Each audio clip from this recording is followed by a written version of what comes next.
Hey everyone, you're gonna live 7.5 years more financially happier than you would have otherwise just because you listened in to this talk. Sales 101. Welcome to the first ever sales class in Pakistan. I'm going to start off by letting you know about my favorite pets in the world. Well, some wouldn't call them pets, some would call them animals, but crocodiles. They have outlived the dinosaurs by 60 million plus years. The crocodiles are the ultimate survivors. So you don't have to be the smartest or the fastest. What matters is you last the longest. According to Mr. Crocodile, you need to be consistent. Success is on the other side of consistency. Remember that. Do not give up. Keep on pushing. Keep on pushing. So today is all about sales. I'm going to be taking you through sales definitions, sales organizations, sales strategies, selling basics, first impression, how to leave a first impression, and network marketing. So let's just dive in. Sales definition. What is sales, right? Literally, what is sales? It is the exchange of a commodity for money or any other commodity. Let's say I want to sell my laptop, right? And somebody gives me their phone in exchange for that. So that is also a sale, right? I sold my laptop.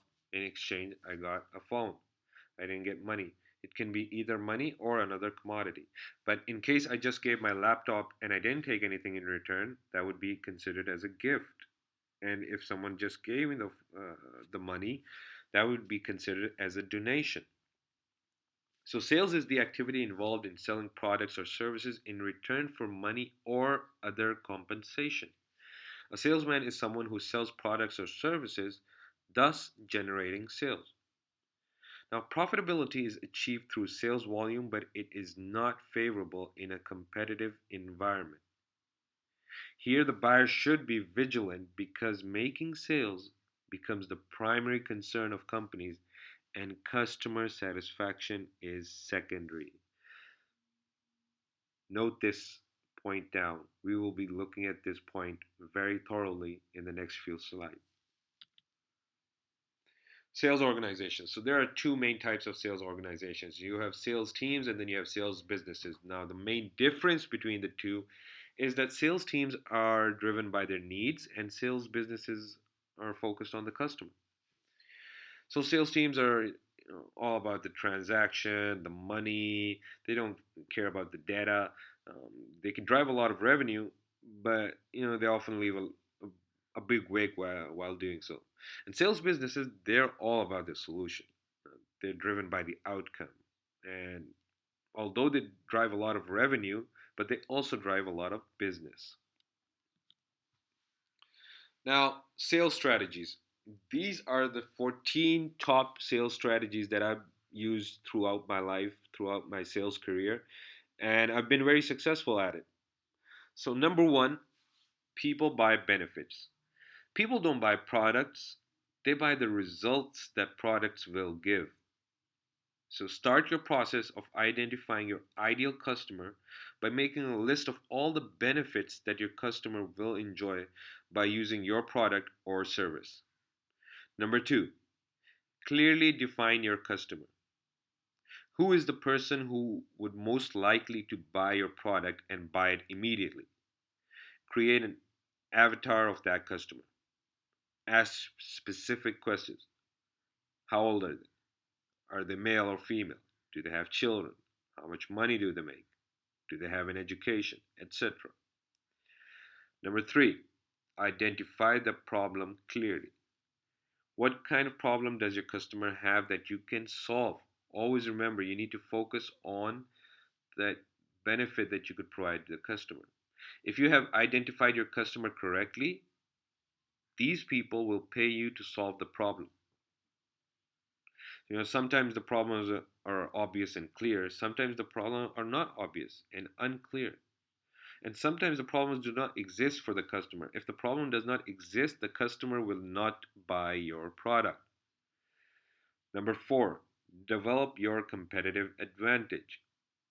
You define your competitive advantage, the reason for buying your products or services in terms of the benefits, results, or outcomes that your customer will enjoy from purchasing your product or service that they would not fully enjoy from purchasing the product or service of your competitor.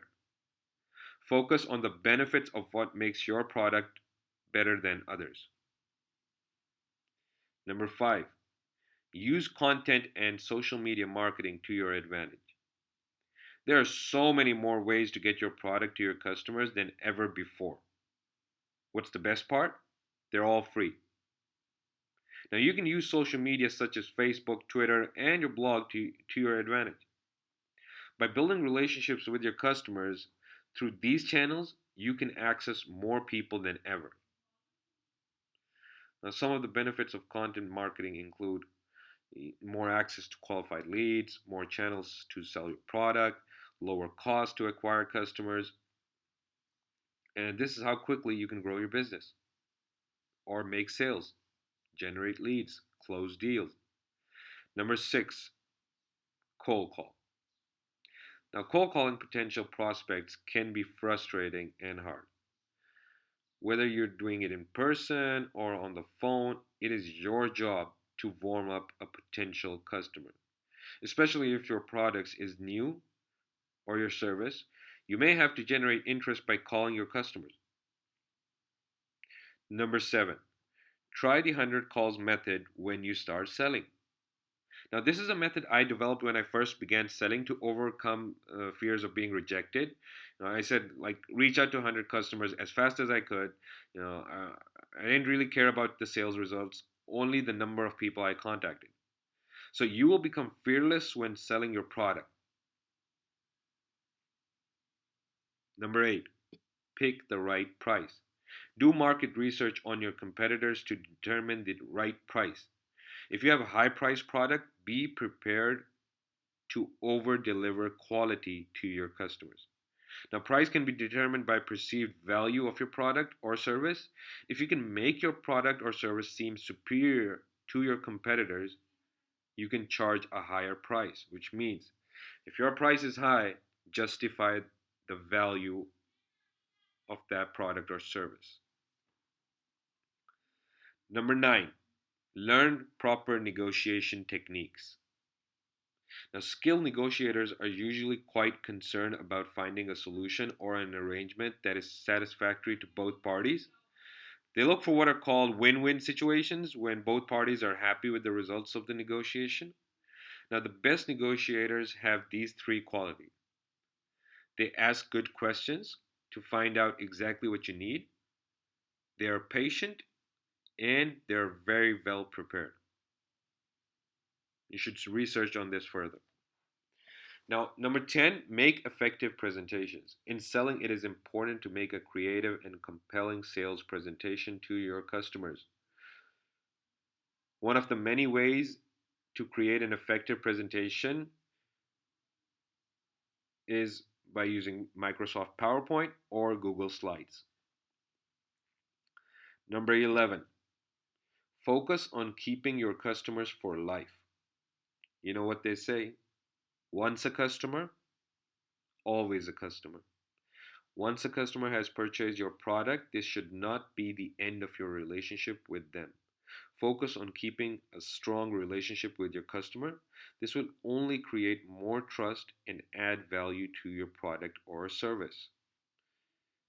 Number 12, offer potential customers something really great for free. Now, your ideal customer is far more likely to buy your product if you give them a preview to try out.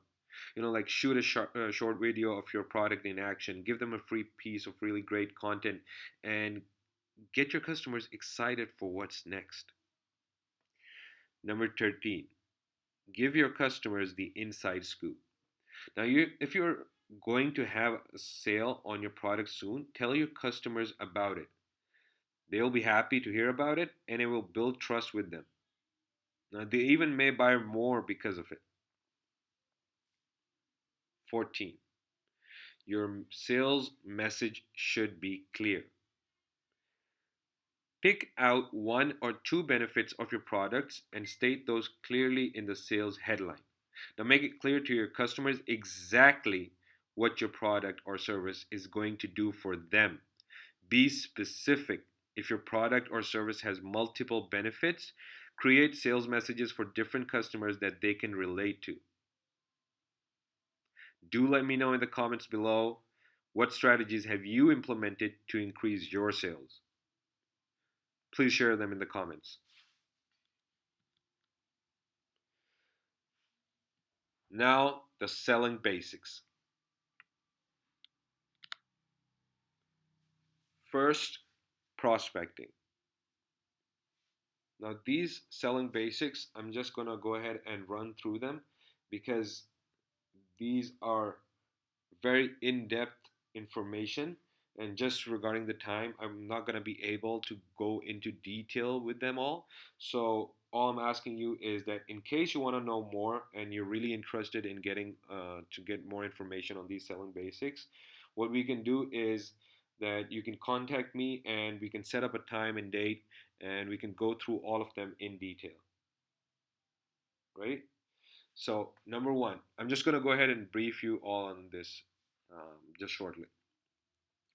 So number one, what is prospecting, right?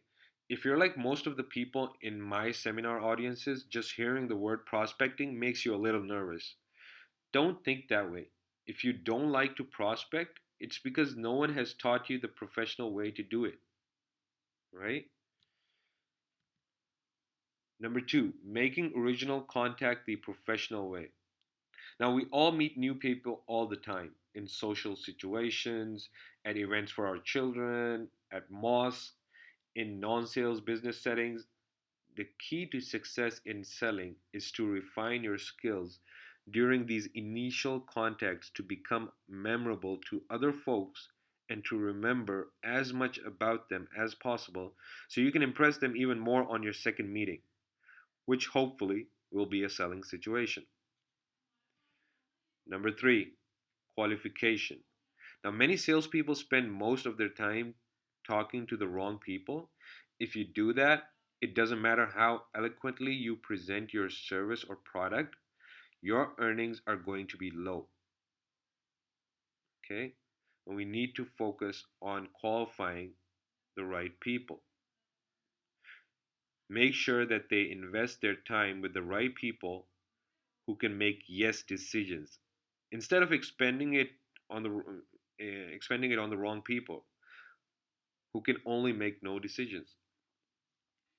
Number four, presentation.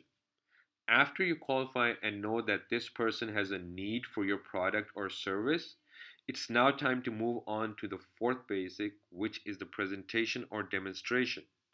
Now, you must present your product or service in such a way that they see that it's just what they had in mind all along, that this is what they've been waiting for. Finally, you're here. Number five, handling objections. The fifth basic method of developing your competence is to learn how to handle objections effectively. Maybe you've had prospects who want to wait and think it over, prospects who already have one of whatever it is you're selling, prospects who've been doing business with your competitor for years. Have you ever heard any of these things? If you've been in sales longer than a week, you undoubtedly have. So you need to understand, you've got to learn the concept, adapt the idea to your offering, and learn the words that make it work. Number six, closing the sale. Now, many average to good salespeople prospect, make contacts, qualify, present, and handle objections so well that they manage to get by without learning to close competently. And that, of course, is what keeps them from being great.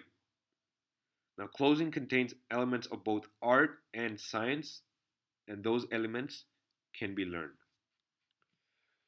Number seven, referrals. After you've satisfied the needs of your client and closing the sale, you have earned the right to your next prospect. By that I mean getting referral business from each and every client. That is the seventh and final basic. If they're happy, they want someone else to be happy too. We can go into in depth into all of these again, but just because of the time, I'm just giving you a brief overview on them all. Contact me and we'll set up a time and date to go further into detail. But many of us have forgotten how to learn. So let's quickly review the steps by learning that apply not only to everything, but to anything you choose. Lasting impression. Lasting impression means that when you meet somebody, when you meet your prospect, when you meet the client, you want to leave such an impression that that person even remembers you after you leave the room. You don't want them to forget your name as soon as you step out of the door. And how are you going to leave a lasting impression? Is by these six basics. So, you have researched the target, which means you know everything about the person you are speaking to. You've done your research, right? You've understood that person. Create a story,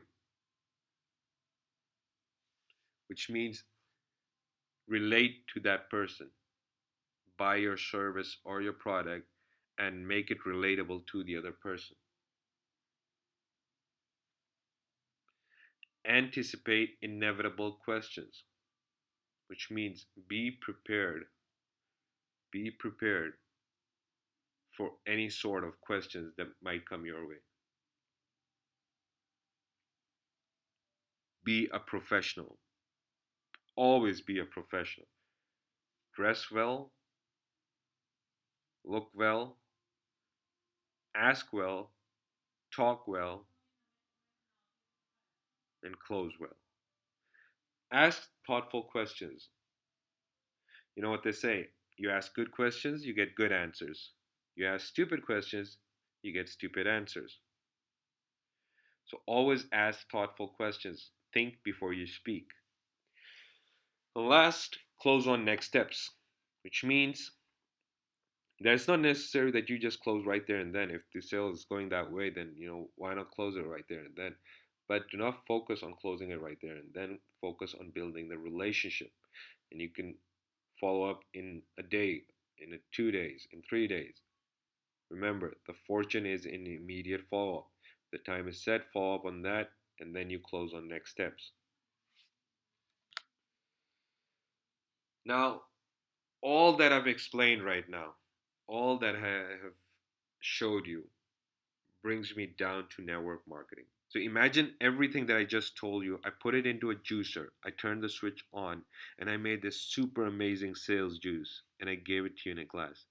And now I wrote on that glass network marketing.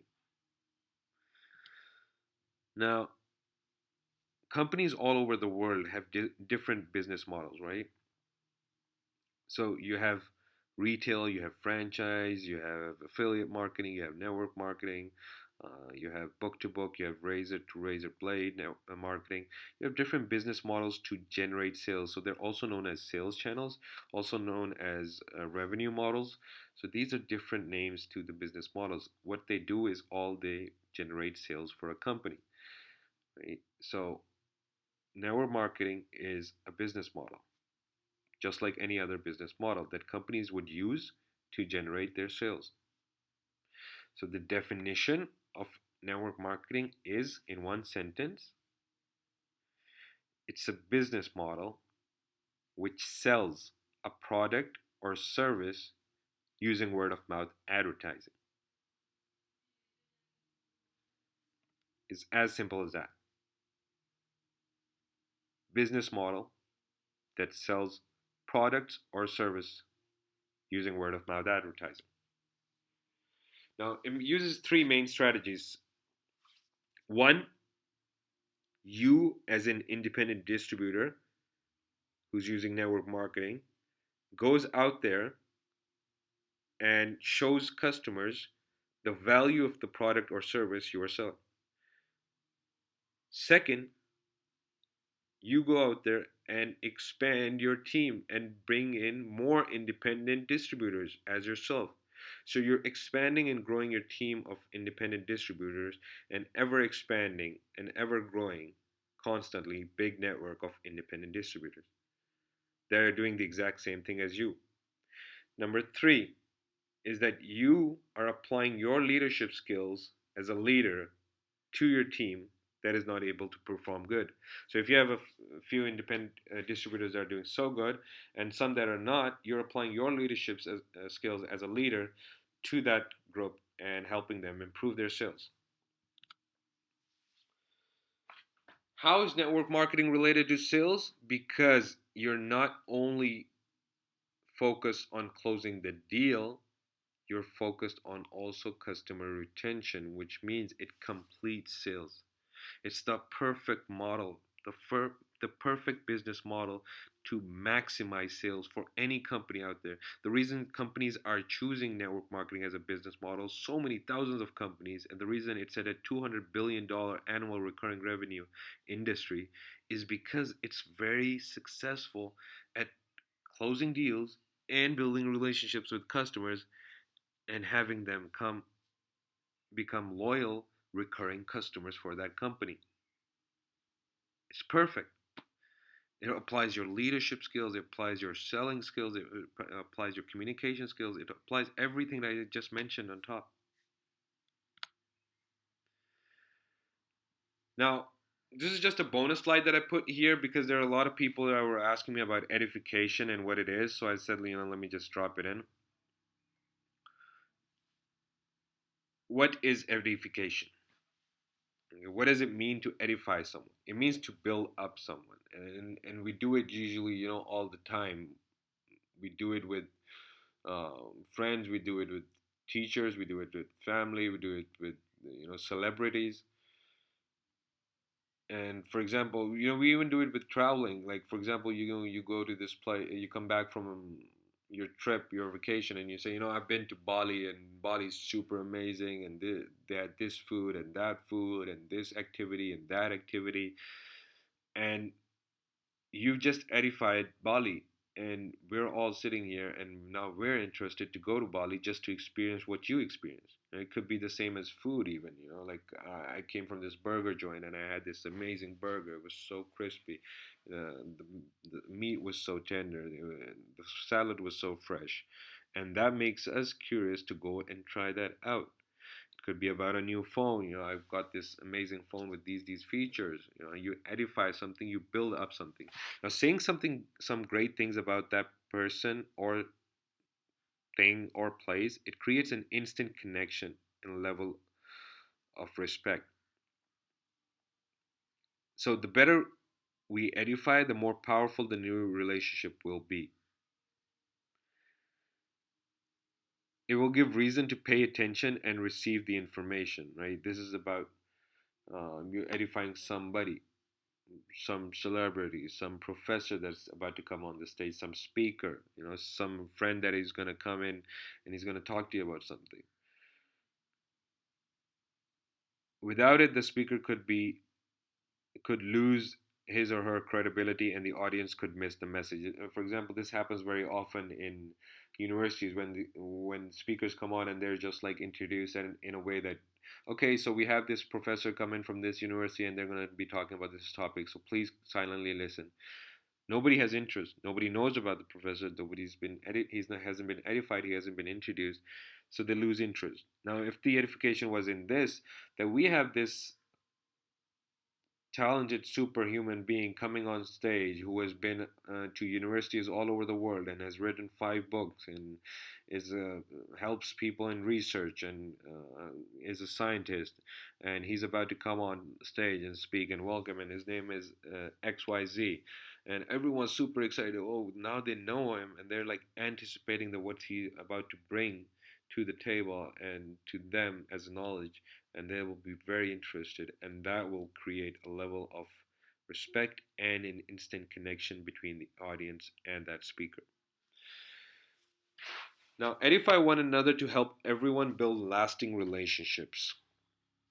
Just do it, okay? Just do it for everybody and anybody, like even your friend, right? And you're about to introduce them to another person. Edify that person before you even bring that person to them, right? And don't do that edification not necessarily in front of the other person. You can just edify them over the phone or face to face. So when that person comes, the other person builds an instant connection and level of respect between each other. And you can do the vice versa for your friend as well to that other person. Never exaggerate or make anything up. Always find positives in people, right? So you never want to lie. You never want to say something that's not true. Be careful not to over edify your friend and undermine your expert, which means that sometimes when you bring in the expert to have your friend listen to him, you know, don't over edify your friend and then you undermine your expert by giving more value to your friend and then you forget about the expert and then that connection wouldn't be built up. So you need to focus on that, which means doesn't mean that you under edify your friend or you just don't edify him. It means you just could when you're bringing in the expert, just edify the expert, and you can just introduce simply that this is his name and this is my friend, and he's about to learn. That's it. Stay humble and grounded. Remember. Now, a simple process that I've been using is I go through these four steps, right? So number one is what type of personality is your prospect? Okay, understand your prospect. What type of personality are they? Are they there for the money? Are they there for the fun? Are they with helpful nature? Are they really analytical? These are all about their personalities and nature, right? Are they money driven? Are they fun driven? Are they helpfulness driven? Are they analytical driven? Number two, achievements. Minimum three achievements of the person you're about to edify. Minimum three things that you appreciate about the person you're about to edify. And number four is use their first and last name. Now I'm going to go ahead and give you an example about a person that I edify a lot. Is I tell this to people like my friends or people I just met about a person that I know. I would say, I'll get you on a call with my mentor, Emil Horumovich. He's got a great vision and platform. He has traveled to more than 30 countries and has helped people reach financial freedom. Now, he's super busy with many things across the world, and to get him on a quick 30 to 40-minute call with you will be very exciting. Now, he's an amazing, kind, and humble individual. He's only 24. By the way, he's 25 now. He's only 25 and has empowered hundreds of thousands of people. Since you are super keen and excited, and I see the spark in you, I think this would help you in ways you have never thought of. You need to be present minded with a pen and paper. So, see what I did?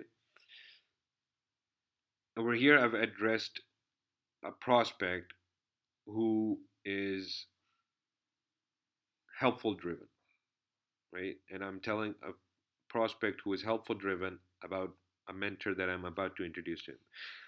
I've told three achievements, right?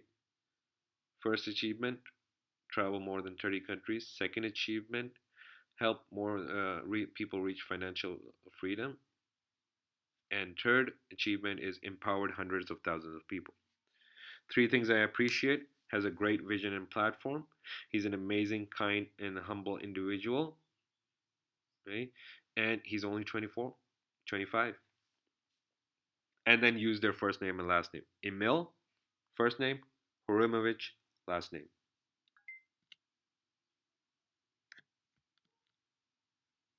Now, this is a game I want to play with you. Complete this sentence. The purpose of selling is to. Tell me, what do you think the purpose of selling is to? Okay, pause this right now. Don't go keep on listening. Just pause it right now. Pause, okay, and read the sentence. And I want you to answer this. The purpose of selling is to. And now I want you to turn the question around, put yourself in a customer's shoes, and finish the sentence. The purpose of buying is to. Okay, pause it again and answer. The purpose of buying is to. So whoever I've asked about the purpose of selling is to, they've always said, the majority have said, they just want to make money. They just want to achieve their targets. They want to help their business grow. They want to achieve the revenue. Um, they want their company to grow big. And when I asked them to turn the question around and answer the purpose of buying is to, they say to get a benefit. And then I asked her, why did your answer change? You see the disconnect? You see the disconnect between these two? So our customers are buying not just to buy, but to achieve something. The point is not earth shaking, but it's really about the disconnect in perspectives, purpose, and objectives between sellers and buyers.